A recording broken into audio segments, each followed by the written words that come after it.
मस्साजोगचे सरपंच संतोष देशमुख आणि सोमनाथ सूर्यवंशी यांच्या हत्येच्या निषेधार्थ 13 एप्रिलला अहिल्यानगर शहरात जिल्हाव्यापी ऐतिहासिक जनाक्रोश मोर्चाचे आयोजन करण्यात आले आहे।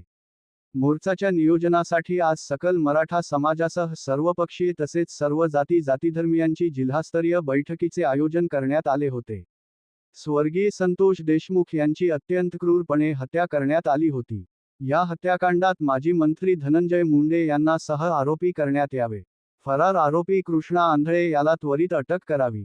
हा खटला फास्ट ट्रॅक कोर्टात आलेल्या चालवून लवकरात लवकर फाशीची शिक्षा व्हावी, अशा मागण्या मोर्चा दरम्यान करण्यात येणार आहेत। या मोर्चासाठी देशमुख कुटुंबासह मनोज जरांगे पाटील, आमदार सुरेश धस यांसह सुरुवातीपासून देशमुख कुटुंबांना न्याय देण्यासाठी ज्यांनी सहभाग घेतला असे सर्वच नेते देखील या मोर्चात सहभागी होणार असल्याची माहिती मराठा समन्वयकांनी दिली आहे।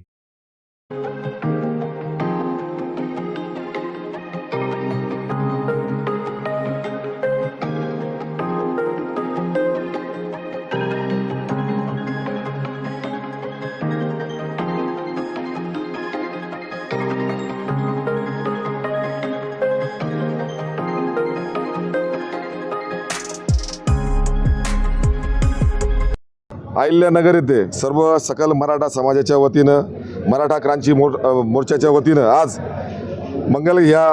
कोहिनूर मंगल कार्यालयामध्ये बैठकीचं आयोजन करण्यात आलं।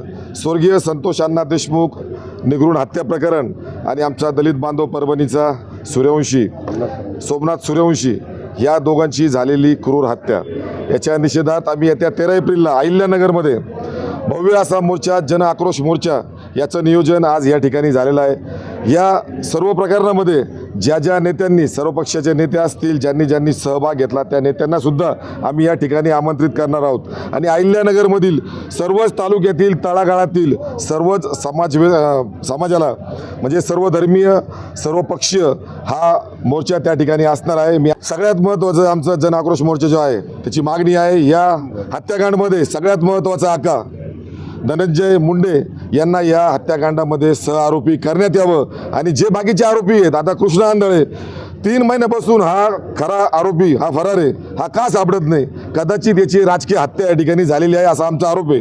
पण तरीही बाकीचे उरलेले सर्व आरोपी यांना लवकरात लवकर फास्ट ट्रॅक कोर्ट चालवून त्यांना फाशीची शिक्षा झाली पाहिजे असं